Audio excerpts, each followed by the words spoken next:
Assalamualaikum warahmatullahi wabarakatuh. Bismillahirrahmanirrahim. Alhamdulillah wassalatu wassalamu ala sayyidina Muhammad ibn Abdillah. La haula wa la quwwata illa billah. Amma ba'du. Sebelumnya perkenalkan, nama saya Ahmad Muzayyin, semester 2 dari Institut Agama Islam alias ini semester 2 Prodi Bahasa Arab. Pada kali ini saya akan menjelaskan sedikit tentang Pancasila dengan tema tujuan pendidikan Pancasila bagi mahasiswa. Sudah kita ketahui, sejak dulu kita sudah dibacakan tentang Pancasila. Apa itu Pancasila? Jadi kali ini saya akan menjelaskan pengertian pendidikan Pancasila. Terus tujuan pendidikan Pancasila dan implementasi Pancasila. Pengertian dari Pancasila adalah proses pembelajaran yang bertujuan untuk menanamkan ideologi negara agar mampu berpikir, bersikap, dan bertindak sesuai dengan Pancasila. Jadi Pancasila itu adanya Pancasila. Dari sila ke-1 sampai yang ke-5 itu bukan tiba-tiba Pancasila itu ada. Melainkan proses adanya Pancasila itu merupakan sebuah kerja keras hasil dari warga, dari masyarakat terdahulu. Jadi adanya sebuah Pancasila itu butuh perjuangan. Sehingga kita dilatih bagaimana menjadi seseorang yang hidup untuk sesuai dengan aturan Pancasila. Tujuan pendidikan Pancasila adalah membentuk mahasiswa menjadi warga negara yang baik. Sehingga ketika kita sudah mengetahui Pancasila, mengamalkan Pancasila, secara otomatis jika kita mengamalkan, maka kita akan menjadi warga negara yang baik. Bisa dipahami? Bisa. Implementasi Pancasila adalah sebagaimana kita ketahui bahwasannya sila itu ada 5. Lalu bagaimana cara mengimplementasikan? Kita ketahui bahwasannya di sila pertama adalah ketuhanan yang Maha Esa. Diwajibkan bagi seluruh rakyat Indonesia itu mempunyai satu Tuhan. Artinya bagaimana? Satu orang, satu Tuhan. Jadi tidak bisa kita ini sebagai warga negara mempunyai beberapa Tuhan. Sehingga bunyi dari sila pertama adalah ketuhanan yang Maha Esa. Jika kita seorang Muslim, maka kita punya Tuhan. Jika kita sebuah Protestan, kita punya Tuhan. Seorang Hindu, kita punya Tuhan. Itu yang dinamakan ketuhanan yang Maha Esa. Oleh karena itu, bagaimana ketika warga Indonesia ini tidak mempunyai Tuhan? Apakah bisa disebut dengan warga Indonesia? Bisa dicerna? Sila pertama itu berbunyi bahwa ketuhanan yang Maha Esa. Artinya Esa itu satu. Lalu sekarang bagaimana ketika ada warga Indonesia yang hidupnya itu tidak punya agama? Berarti tidak punya Tuhan. Apakah ini bisa disebut dengan warga Indonesia? Oleh karena itu, ketika bisa memahami sila pertama yang berbunyi ketuhanan yang Maha Esa, maka ketika ada warga Indonesia yang tidak memiliki Tuhan, maka tidak disebut dengan warga Indonesia. Cuma di kartu tanda penduduk, ya KTP, itu pasti ada agama. Nah, kan disebutkan ya, di KTP itu disebutkan agama Islam. Ya walaupun hanya sekedar KTP-nya, KTP Islam, tapi tidak melakukan bagaimana aturan-aturan dalam Islam. Seperti itu. Maka oleh karena itu, jadilah warga negara yang baik. Sehingga ketika kita mengamalkan sila pertama, maka kita akan menjadi warga negara yang baik. Contohnya, kita Islam dalam KTP. Agama kita tertera dalam KTP agama Islam. Maka ketika kita mengamalkan, melakukan apa kewajiban kita sebagai seorang muslim, kita lakukan, maka kita juga melakukan Pancasila. Bisa dipahami? Bisa. Nah, yang kedua, sila kedua adalah kemanusiaan yang adil dan beradab. Kalau kita dijabarkan, kita dijelaskan bagaimana maksud dari kemanusiaan yang adil dan beradab. Jadilah manusia yang bisa melakukan sesuatu yang adil dan beradab. Artinya beradab adalah mempunyai tata krama. Kosnya agak. Arti dari kemanusiaan yang adil dan beradab, sehingga kita itu harus mempunyai rasa kemanusiaan. Banyak terjadi di sekitar kita.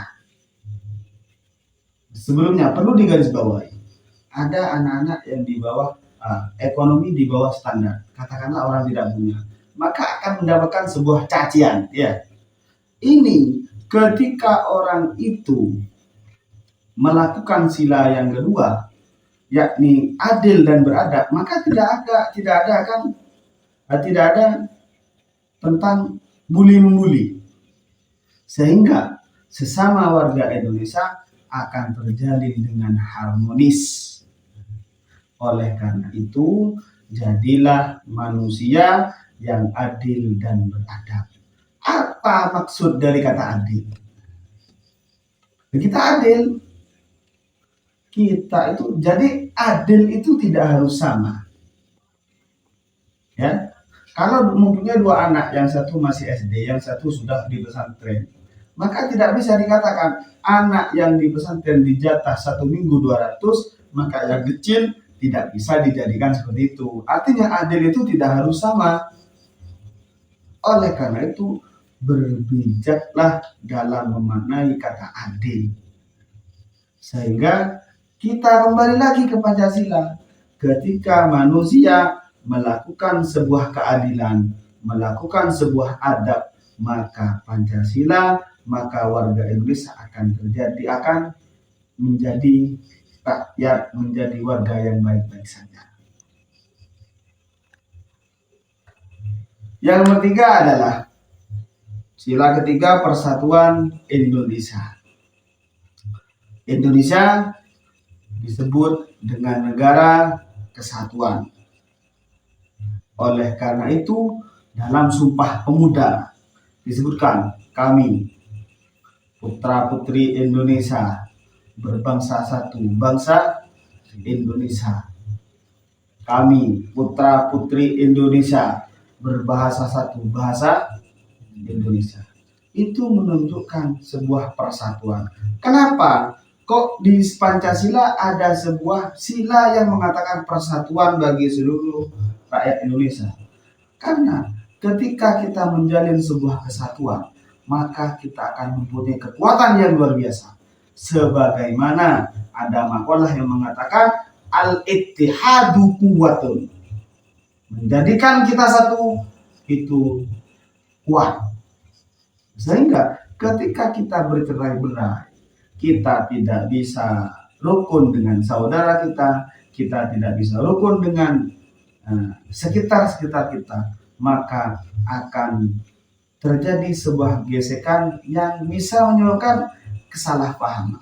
Oleh karena itu, Pancasila mengatakan persatuan bagi seluruh rakyat Indonesia. Kita merdeka sampai sekarang, itu bukti bahwa kita itu bersatu. Bisa dipahami? Bisa. Sila keempat adalah kerakyatan yang dipimpin oleh hikmah.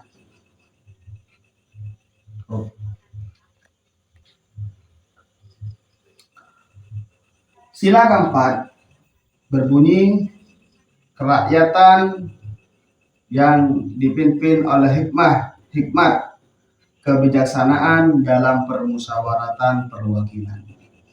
Sehingga dalam sebuah negara, apalagi negara Indonesia yang terkenal luas, yang memiliki jumlah yang tidak sedikit, baik dari warganya, sukunya, bahasanya, itu sangat kaya Indonesia, pulaunya. Oleh karena itu, sila mengatakan kebijaksanaan dalam permusyawaratan, sehingga ketika ada sebuah sesuatu yang menyebabkan goyahnya sebuah negara, Indonesia mendahulukan dengan kata-kata musyawarah. Nah, dalam sebuah ayat Al-Quran itu diterangkan wasyawirhum fil amri. Jadi kalau kita itu bisa mengkaji lebih dalam sila-sila yang ada di Pancasila, itu berdasarkan Al-Quran. Oleh karena itu sila pertama, ketuhanan yang Maha Esa. Mana dalilnya? Qul huwallahu ahad. Katakanlah Allah, Tuhan itu satu. Nah, kemana di teks dalam sila itu ketuhanan yang Maha Esa? Karena dalam warga Indonesia itu banyak suku agama. Ada agama Hindu, ada agama Buddha, ada agama Kristen, ada agama Islam dan yang lain. Sehingga ketika sila pertama itu mengatakan Allah itu satu, maka salah. Salahnya di mana? Salahnya karena Indonesia itu banyak agama, sehingga para pembesar-pembesar yang dulu mengatakan ketuhanan yang Maha Esa. Seperti itu. Bisa dipahami? Kita sebagai orang Muslim, maka kita mengatakan qul huwallahu ahad, Tuhan kita Allah satu, tidak yang lainnya. Nah, bagaimana ketika ada seorang warga Indonesia yang berkeyakinan beda keyakinan dengan kita? Seperti adalah Hindu, keyakinannya beda ya, Tuhannya pun beda dengan kita, tidak masalah, sama-sama warga Indonesia. Oleh karena itu, rakyat Indonesia, negara Indonesia itu mengutamakan sebuah toleransi. Bagaimana toleransi kita kepada agama kita, toleransi kepada sesama warga Indonesia. Kita harus baik, bukan kita itu mendiskriminasi. Oh ya, sampean itu bukan saudara saya. Nah, tidak boleh seperti itu. Dikatakan harus yang beradab. Sehingga dalam sila keempat mengatakan kerakyatan yang dipimpin oleh hikmat, kebijaksanaan dalam permusyawaratan perwakilan. Sila kelima mengatakan keadilan sosial bagi seluruh rakyat Indonesia. Artinya bagaimana? Artinya sebagai warga negara itu harus memiliki sifat sosial, saling membantu bagi seluruh rakyat Indonesia. Ini yang disebut dengan toleransi. Kita membantu itu bukan kita pandang ras, bukan kita pandang agama, tapi yang dipandang hanya satu, sama-sama warga Indonesia. Dalam sebuah makalah, saya pernah ngaji dulu, ada sebuah makalah, tasarruful imam ala ra'yah manutun bil maslahah. Ini seperti ini. Kita ketahui sudah bahwasannya yang memegang sebuah kendali makmur dan tidak makmurnya warga Indonesia itu tergantung sebuah pemerintah, ya. Loh, bagaimana ketika pemerintahnya tidak bersikap adil? Nah, sekarang itu banyak loh. Bagaimana? Apakah bisa dikatakan keadilan yang sosial? Tidak, kita bisa berpikir. Oh, sekarang banyak pemimpin-pemimpin yang tidak adil itu banyak, koruptor semuanya. Ya, kita bisa merasakan. Jangankan kita melinggi kita kepada DPR, kepada gubernur, sekelas kepala desa itu korupsi. Loh iya, kita itu sebagai warga Indonesia harus berani. Nah, korupsi deh ya. Jangan takut-takut. Kita itu hanya meminta hak kita. Salah satu contoh, kita itu ketika rakyat miskin mempunyai tempat huni, mempunyai rumah yang tidak layak, kita sulit mencari bantuan. Ya. Sulit. Adanya berapa bantuan rumah yang sekarang sudah terjadi pada zaman 5 tahun sebelumnya 12 juta, 13 juta. Dan Dewan Perwakilan Rakyat duduk HP, mobil, bayaran, dia gaji selangit. Kita yang di bawah Soro, kita itu ngoli dari wong Jawa Matul hanya 20.000. Pemimpin rakyat yang mengatakan adalah Dewan Perwakilan Rakyat duduk toh 3 juta. Itu yang dikatakan adil. Berarti para pemimpin itu tidak bisa disebutkan dengan keadilan sosial. Sosial dari mana? Tidak ada. Itu bisa dipahami ya. Itu kekecewaan berarti pemimpin kita baik di DPR, DPRD, DPD, gubernur itu tidak melakukan dengan wewenangnya, hanya sebuah nama saja. Oleh karena itu kita bisa memahami bagaimana melakukan sebuah keadilan bagi seluruh rakyat Indonesia. Diterangkan bahwasannya Pancasila itu bukan hanya konsep. Pancasila itu harus dilakukan. Oleh karena itu, Pancasila itu bagi yang mengerti baik artinya, bagus artinya. Cuma jarang diamalkan. Sok-sok anwek katanya lon, duit ya. Wang. Setelah jadi hilang, koruptor semuanya. Oleh karena itu, Pancasila itu bukan sekedar konsep, tapi juga harus dipraktekkan. Sehingga warga Indonesia ketika mengamalkan, menjalankan semua sila, insya Allah akan menjadi negara baldatun tayyibatun wa rabbul ghafur.